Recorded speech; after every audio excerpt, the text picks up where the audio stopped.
দুর্নীতি নিয়ে সাংবাদিক সম্মেলন সিপিআইএম এর। দেশ জুড়ে ইলেকট্রাল বন্ডের দুর্নীতি, সেই দুর্নীতির ব্যাপকতায় গার্ডেন রিচ কাণ্ডে মৃত্যু 10 জনের, কাটমানির অভিযোগ সহ রাজ্য রাজনীতির দুর্নীতি নিয়ে তীব্র আক্রমণ বিকাশ সায়রার।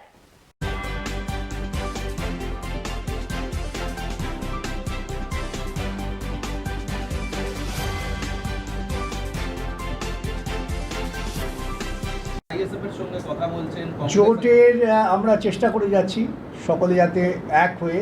আমি প্রত্যেককে বোঝাবার চেষ্টা করছি যে বিজেপি তৃণমূলের মতো বিধ্বংসী শক্তিকে যদি আমাদের ঠেকাতে হয় তবে সকলকে ঐক্যবদ্ধ হতে হবে। সেই চেষ্টা আমরা এখনও চেষ্টা করে যাচ্ছি। আশা করি জোট হবে, আর তা না হলে যারা এই জোটের সঙ্গে থাকবেন না ধরে নিতে হবে তাদের সঙ্গে বিজেপি বা তৃণমূলের গোপন আতাত আছে।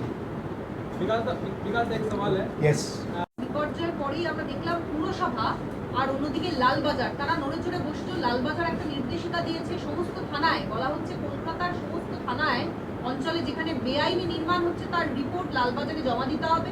অন্যদিকে পুরসভার বিষয়টাও তাই, বেশ কয়েকজন প্রমোটারকে চিঠি করা হয়েছে, দুজন পুরসভার আধিকারিককে শোকজ করা হয়েছে। এই যে হঠাৎ এত তৎপরতা দুই বিভাগে, এতদিন এটা দেখতে পাওয়া যায় না। এই তৎপরতা তার কারণ যে একসঙ্গে 10 জন মারা গিয়েছেন গার্ডেন রিচ এলাকায়, যেখানে নাকি তৃণমূল কংগ্রেসের একচ্ছত্র আধিপত্য সেই এলাকায় ঘটে গেছে। সামনে নির্বাচন, লোককে দেখাতে হবে। আপনি লিখে নিন, নির্বাচন হয়ে গেলে পরে এই তৎপরতা উঠে যাবে, আবার ইলিগাল কনস্ট্রাকশন হবে, আবার 6 মাস বা 8 মাস পরে দেখবেন আরেকটা বাড়ি ভেঙে পড়েছে। তো এই তৎপরতা সবই হচ্ছে আপাত দৃষ্টিতে মানুষকে ভুল বোঝাবার প্রবণতা থেকে। আমার সঙ্গে রয়েছেন সায়রা হালিম, তিনি সেখানকার প্রার্থী এই দক্ষিণ কলকাতা কেন্দ্রে। তিনি গতকাল নিজে গিয়েছিলেন, তার যে ব্যক্তিগত অভিজ্ঞতা, সাধারণ মানুষ তাকে বিভিন্ন সময় জানাচ্ছেন কি হয়েছে। আমি সায়রাকে বলবো তুমি 2-4 কথা বলুন অ্যাবাউট গার্ডেন রিচ ইনসিডেন্ট। নির্মাণ তারা আটকে দিতে পেরেছেন গত 2 বছর, আপনারা নাকি 10 ভাগের 1 ভাগও করতে পারেন। খুব ভালো কথা, আমি ধন্যবাদ জানাচ্ছি। উনি আটকে দিয়েছেন, তাহলে এটা আটকাতে পারলেন না কেন? তো মহা মুশকিল। 863টা আটকেছেন কেন? 863 বাড়ির লোকরা কি টাকা দেয়নি? আর ইনি টাকা দিয়েছেন বলে তারটা আটকাতে পারেননি? সেটা অঙ্ক। হ্যাঁ কি বলছিলেন? যে আপনারা যে সুরে কথা বলছেন বা আপনার নাম করে একেবারে বিজেপি এবং অধীর চৌধুরীর সুর আপনাদের কণ্ঠে। আচ্ছা ধরুন ফিরাদের নাম ফিরাদ হাকিম ববি, তা আমি ওকে ফিরাদ হাকিম ববি বলে ডাকলাম। হ্যাঁ আচ্ছা, ফিরাদ হাকিম ববি বলে আমিও ডাকলাম, শুভেন্দুও ডাকলো, অধীরও ডাকলো, আপনারাও ডাকলেন, একই সুর হবে তো? এতে বেসুর হবে না। বাড়ি ভেঙে পড়েছে, কেন ভেঙে পড়েছে তো একই কথা হবে, বাড়ি ভেঙে পড়েছে। অতএব যেটা বাস্তব সেই বাস্তবটাকে প্রত্যেক মানুষই একই ভাষায় কথা বলবেন। কেন? ভাষাটা তো আমাদের এক। আমি তো হিব্রুতে বলতে পারবো না। সুতরাং এগুলো হচ্ছে একেবারে কী বলবো, ওই বাচ্চাদের যখন ক্লাবে ঝগড়া হয় তখন যা হয় সেই রকম। বন্ধর জন্যে নৈতিক দায় নিয়ে পুরমন্ত্রীর পদত্যাগ করা উচিত। কেন? পুরমন্ত্রী এবং মেয়র একই লোক। এটাও পশ্চিমবঙ্গের দুর্নীতির আরেকটা অধ্যায় পার্লামেন্টারি ডেমোক্রেটিক ফর্মে, যে একই মানুষ 2 সরকারের প্রধান। রাজ্য সরকারের তিনি পুরমন্ত্রী, আর পুরসভা হচ্ছে একটা 3য় স্তরের সরকার, 3rd tier of government, constitution বলছে, তারও প্রধান তিনি। এই সব অনৈতিক কাজের যোগফল হচ্ছে পশ্চিমবঙ্গ তথা ভারতবর্ষের মানুষ ক্রমশ স্বৈরতান্ত্রিক শাসনের ছায়ায় চলে আসছেন বা তাদের ঠেলে ফেলা হচ্ছে। এর বিরুদ্ধে সকলকে জনমত করতে হবে। রাজীব কুমারকে সরিয়ে বিবেক সহায়কে বসানো হয়েছে, 24 ঘন্টার মধ্যে তিনিও সরে গেলেন। এটা তো নির্বাচন কমিশন, তারা তাদের বিভিন্ন রিপোর্টের ওপর কাজ করেন, সে সম্পর্কে আমাদের কিছু বলার নেই। কিন্তু আমাদের যেটা বক্তব্য সেটা হচ্ছে রাজীব কুমারকে ডিজি পুলিশ করাটাই তো একটা অনৈতিক কাজ ছিল। এখন রাজীব কুমার এবং মমতা উভয়ই একই চিটফান্ড দুর্নীতি মামলায় পারস্পরিকভাবে যুক্ত।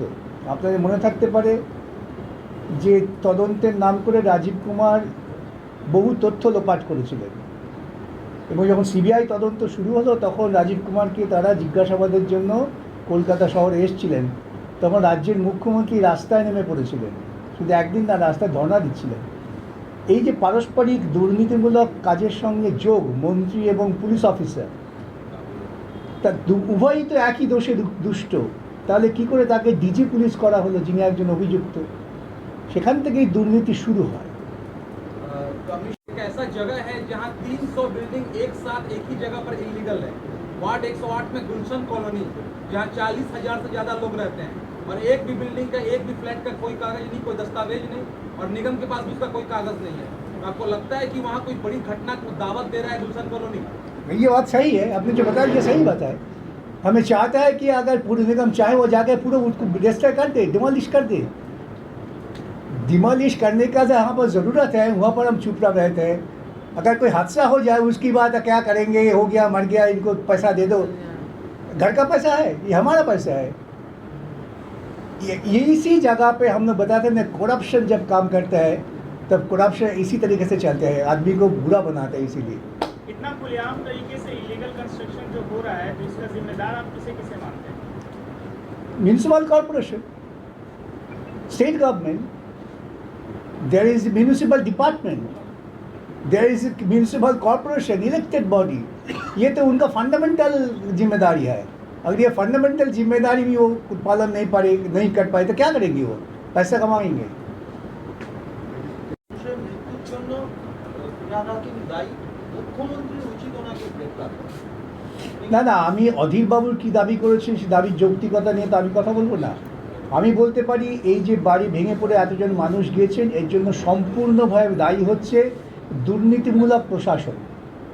তৃণমূল কংগ্রেস ক্ষমতা আসার পর এমন একটা দপ্তর নেই যেখানে দুর্নীতি যুক্ত হয়নি, এবং পুরসভাতে দুর্নীতি লাফিয়ে লাফিয়ে বেড়েছে। সমস্ত জলাশয় বুঝিয়ে সেখানে নির্মাণ হয়েছে, এবং নির্মাণ হয়েছে অঞ্চলের কাউন্সিলরদের জ্ঞাতসারে। হাইকোর্টে যাবেন আপনারা দেখবেন রোজ এই কলকাতা হাওড়া বেআইনি নির্মাণ ভাঙাবার জন্য কত মানুষকে মামলা করতে হচ্ছে। সাধারণ মানুষ উপায় না পেয়ে মামলা করছেন যে এই বেআইনি নির্মাণ বন্ধ করো। এটা তো হাইকোর্টে রেকর্ড দেখলেই বোঝা যাবে। বেআইনি নির্মাণ হচ্ছে, তার বিরুদ্ধে মানুষ যে লড়ছেন, এ তো জলজাল তো প্রমাণ। এর জন্য তো ব্যাখ্যা করার দরকার নেই, আপনার রেকর্ড খুঁজলে বুঝতে পারবেন। আচ্ছা, একটা প্রশ্ন, গোটা শহরের মানুষকে আপনি জল পৌঁছান, কিন্তু জল লাগলে আপনার বাড়ি পর্যন্ত পাইপ লাইন করে নিয়ে গেছিলেন।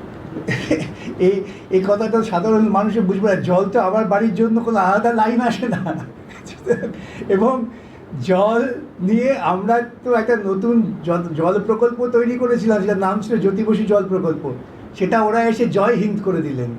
আমার সময় জল, তৃণমূল আমলের যে জল ছিল তার থেকে আমি অনেক ক্ষমতা বাড়িয়েছিলাম গার্ডেন রিচে। এটা নিয়ে আমি কৃতিত্ব দাবি করি না। কেন? প্রশাসনিক ব্যবস্থা একদল ক্ষমতা আসবে, পরের দল তার উপরেই করবে, এটাই নিয়ম। আমরা ওদের আমলে হয়নি, অতএব আমি করতে পারছি না 14 বছর পর। এই ধরনের অযৌক্তিক কথা আমরা বলি না। এই কথাগুলো হচ্ছে একেবারেই রাজনীতি বিরোধী এবং সংবিধান বিরোধী আলোচনা। ক্ষমতায় এসছি আমি বামফ্রন্ট আসার পর, তাহলে বামফ্রন্ট যা ছিল সেই ভিত্তির ওপর তুমি তো এগোচ্ছ। এখন যখন তুমি ব্যর্থ হচ্ছ তখন বলছো বামফ্রন্ট। কেন? 14 বছর আগে বামফ্রন্ট চলে গেছে। গার্ডেনিচের বাড়িটা কবে শুরু হয়েছে?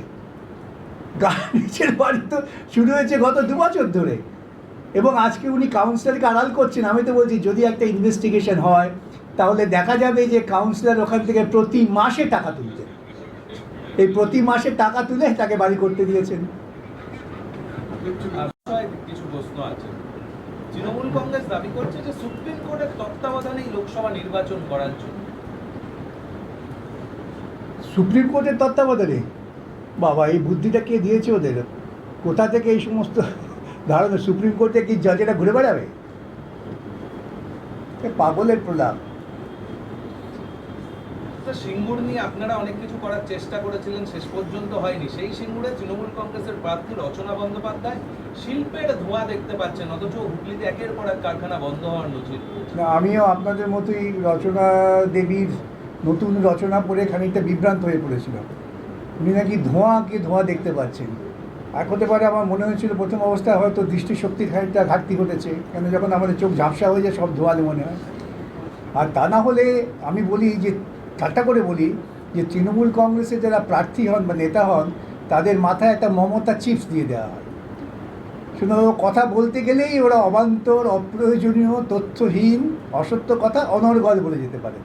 এটা মিলিয়ে দেখবেন আপনারা, যে কোনো তৃণমূল নেতা অন্য ক্ষেত্রে হয়তো খুবই মনে হবে বেশ ভালো সাজুজ্য রেখে কথা বলছেন, ভারসাম্য কথা বলছেন, যে তৃণমূলে চলে যাবেন দেবেন একেবারে চিপস কাজ করতে শুরু করে।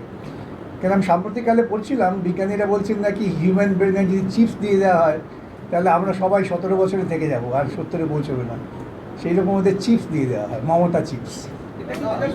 গতকাল রাজ্যগুলি মালদা উত্তর এবং দক্ষিণ, আসানসোল, বনগাঁ এবং কলকাতা এই 6টা কেন্দ্রকে ফাইন্যান্সিয়ালি সেন্সিটিভ হিসাবে লোকেট করা হচ্ছে। এবং এখানে কি এই ফাইন্যান্সিয়ালি সেন্সিটিভ যেহেতু করা হচ্ছে, এখানে কি কেন্দ্রীয় এজেন্সিগুলোর তৎপরতা বাড়তে পারে? কিন্তু আমি তো প্রথমেই দাবি করেছি এই সমস্ত টাকা ইলেকট্রাল বন্ডের টাকাটা বন্ধ করে দিন। চিট ফান্ডের টাকা নিয়ে খুব বেশি আর এখন এগোতে পারবে না, এখন চিট ফান্ড ড্রাই হয়ে আসছে। আমরা তো ইতিমধ্যে মামলা করে সেগুলো ঠিক ধরে ফেলেছি। ইলেকট্রাল বন্ডের সমস্ত টাকা বাজেয়াপ্ত করে দিক, দেখবেন বিজেপি ও তৃণমূল দুজনই মুখ তুবড়ে পড়বে। বিকাশবাবু, এই যে রচনা বন্দ্যোপাধ্যায় বা অন্যান্য সময় আমরা দেখি যারা অন্য জগৎ থেকে আসে তারা এই ধরনের মন্তব্য করেন, কি রাজনৈতিক জগতের সঙ্গে মানাতে পারেন না, নাকি তাদের নিজেদের সেলিব্রিটি কিছু ভাবনা চিন্তা থেকে? দেখুন, স্বক্ষেত্রে অনেকেই হয়তো খ্যাতিমান হতে পারেন, আর আমাদের এখানে খ্যাতিমান হওয়ার একটা আমাদের এখানে সর্বত্রই হচ্ছে প্রচার মাধ্যম। উনি বোধহয় কোনো একটা নির্দিষ্ট বিনোদনী কোনো অনুষ্ঠান পরিচালনা করেন। এখন টেলিভিশন তো ঘরে ঘরে পৌঁছে গিয়েছে, এমনকি আপনি দেখবেন এমন বস্তি অঞ্চল আছে যেখানে ছেলেমেয়েরা স্কুলে যেতে পারে না, কিন্তু টেলিভিশন পৌঁছে গেছে। অর্থাৎ সেই প্রচারের সুবাদে চেহারাটা খুব পরিচিত হয়, কিন্তু সেই চেহারাটা তার পরিচয় হচ্ছে, জনপ্রিয়তা হচ্ছে ওই ক্ষুদ্র ক্ষেত্রে। কিন্তু রাজনীতি একটা বিশাল ব্যাপার। রাজনীতি তো ধান্দার জায়গা না, রাজনীতি হচ্ছে সমাজনীতি, সামাজিক আদর্শ, রাজনৈতিক আদর্শ, এই সব কিছু নির্ভর করে। সেখানে চট করে মন্তব্য করতে গেলে একটু তো অসুবিধে হবেই। এখন আমায় যদি কেউ বলে আপনি উত্তম করে অভিনয় করুন, তাহলে আমি যেমন হাস্যাস্পদ হব, ঠিক সেই রকমই হবে আর কি।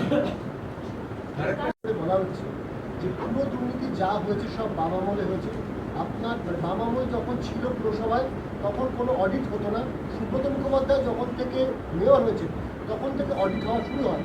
শুধু তাই নয়, এই যে এডিবি বিরাট ফান্ড আসে সেটা অডিট হয় বলেই নাকি তৃণমূল কংগ্রেসের সরকার বা তাদের বোর্ড এই এডিবি ফান্ড পাচ্ছে। আসলে তৃণমূল কংগ্রেসের রাজনৈতিক ডিএনএ হচ্ছে অসত্য কথা বলা। অসত্য এবং দুর্নীতি এই দুটো হচ্ছে TMC DNA of their politics. এই যে কথাগুলো বলেছে আপনারা পুরসভায় গিয়ে তথ্য ঘেটে দেখবেন, সব কটা ভুল। বাম আমলে অডিট হতো শুধু তা নয়, বকেয়া অডিট বাম আমলে সম্পন্ন করা হয়েছিল। বাম আমলে সুব্রত বাবুর আমলে রেখে যাওয়া দেনা, সেই দেনার টাকা শোধ করে আমরা যখন চলে আসি তখন প্রায় 500 কোটি টাকার মতো উদ্বৃত্ত আমরা ফান্ড রেখে এসেছিলাম। এবং ফিরাদবাবু নিজেই স্বীকার করেছেন যে বাম আমলে অনুমতি পেতে গেলে চটি শুকিয়ে যেত। ঠিক কথাই তো, আমরা তো বেআইনি অনুমোদন দিতাম না, সেই জন্য এই চটি কেন, জুতোও শুকিয়ে যাবে, অনুমোদন পাবে না। উনি বলেছেন ওরা এসে সহজ করেছেন। কি সহজ করেছেন? কনস্ট্রাকশন করে যাও, কাউন্সিলরকে টাকা দিয়ে যাও, যদি ভাঙে ভাঙলো, না ভাঙলে থেকে গেল। এইটা হচ্ছে ওদের নিজস্ব ফর্মুলা, যে ফর্মুলায় আজকে বিপদে পড়ে গেছেন। নির্বাচনের আগে তাড়াহুড়ো করে টাকা কালেকশন করার জন্য তুলতে গিয়েছিল, বাড়ি ভেঙে পড়েছে, এতজন মারা গিয়েছিল। আমার একটা প্রশ্ন, যে এই ক্ষতিপূরণের টাকা যা সরকার দেবেন বলছেন, কেন সরকারি কোষাগার থেকে যাবে? কেন এই টাকা এই বিল্ডারের কাছ থেকে আদায় করা হবে না? যদি government true to its own oath হয় যে আমি কনস্টিটিউশন মেনে চলবো, কনস্টিটিউশনকে রক্ষা করব, তাহলে এই সমস্ত ক্ষতিপূরণের টাকা ওই বিল্ডারের কাছ থেকে আদায় করা হোক, এটা আমাদের দাবি। राज्य सरकार जो है इससे विभिन्न तरह के आरोप लग रहे हैं कि इसमें फिरहाद हकीम का भी हाथ है, ममता बनर्जी भी इसमें कहीं ना कहीं इन्वॉल्व है। क्या पुलिस के ऊपर में आप पूरी तरह से भरोसा दिखा सकते हैं कि इसका जो इन्वेस्टिगेशन होगा वो काफी निष्पक्ष तरीके से होगा, या फिर आप किसी जांच एजेंसी को लेकर के इन्वेस्टिगेशन के लिए आप रिक्वेस्ट करेंगे? बोलबे? No problem. ऐसी हम लोग चाहते हैं कि इन्वेस्टिगेशन कलकत्ता का पुलिस ही करे, लेकिन हमारा एक्सपीरियंस क्या है, एक कोई भी इम्पोर्टेंट केसेस होता है कि कलकत्ता का पुलिस कुछ नहीं करते, इसीलिए सीबीआई को इन्वेस्टिगेशन सौंपा जाता है अदालत की तरफ से। अगर वो आपका जिम्मेदारी लेकर ये इन्वेस्टिगेशन करे, दोषी को पकड़े, तब तो ठीक है, लेकिन वो कर नहीं पाएंगे क्योंकि चीफ मिनिस्टर पुलिस की मंत्री है। चीफ मिनिस्टर दूर से उनको कंट्रोल करेंगे, वो खुद अपना ये करप्शन से इन्वॉल्व है, इसीलिए उनके लिए कुछ करना बहुत मुश्किल है। सारा बोलो। देखिए, निष्पक्ष इन्वेस्टिगेशन हो ही नहीं सकती। अब कल ही एक उदाहरण दे रही हूँ, कल जब हम लोग गए थे ये पीड़ित को देखने कि क्या समस्या है, तो पुलिस ने हमें एक बांधा डालने की कोशिश की। जब हम ये गार्डन रीच का जब हादसा हुआ हम गए वहाँ पे, तो पुलिस एक रोल बन गया था एज अ सिक्योरिटी गार्ड। बहुत अफसोस की बात है कि यहाँ पे जो निष्पक्ष होना चाहिए था, you have to be impartial, वो हुआ नहीं। तो ये जो इन्वेस्टिगेशन होएगा, ये एक इट इज़ वेरी अनफॉर्चुनेट कि नेक्सस बन जाता है जो होना नहीं चाहिए, because investigation has to be free and fair. Unfortunate, this is not the precedence. We are expecting it to be free and fair, but considering what happened yesterday, the officers have become another arm to aid the government. Yeah, that is all. সম্মেলন ডেকেছি আপনাদের সঙ্গে নিয়ে, বিষয়টা হচ্ছে দুর্নীতি।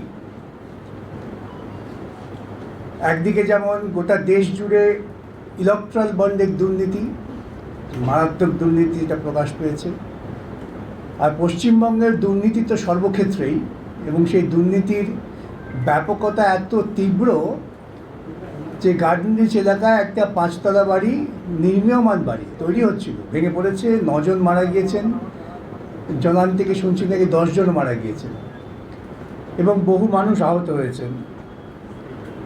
এবং সেখানে গিয়ে মুখ্যমন্ত্রী ঘোষণা করেছেন যারা নিহত হয়েছেন তাদের ক্ষতিপূরণ দেওয়া হবে, যারা আহত হয়েছেন তাদের ক্ষতিপূরণ দেওয়া হবে। নিঃসন্দেহে যে সমস্ত মানুষ, নিরীহ মানুষ নিহত হয়েছেন, আমি প্রকারান্তরে বলি খুন হয়েছে। কারণ এই যে নির্মাণ হচ্ছিল, নির্মাণটা বেআইনি নির্মাণ, এ সম্পর্কে কলকাতা পুরসভার মহানাগরিককে এলাকার মানুষ বহুবার জানিয়েছেন, কিন্তু পুরসভার পক্ষ থেকে কোনো নির্দিষ্ট ব্যবস্থা নেওয়া হয়নি। তাহলে পুরসভার যদি গাফিলতি হয়, এবং যে গাফিলতির সঙ্গে আমাদের স্পষ্ট অভিযোগ যে এলাকার কাউন্সিলর,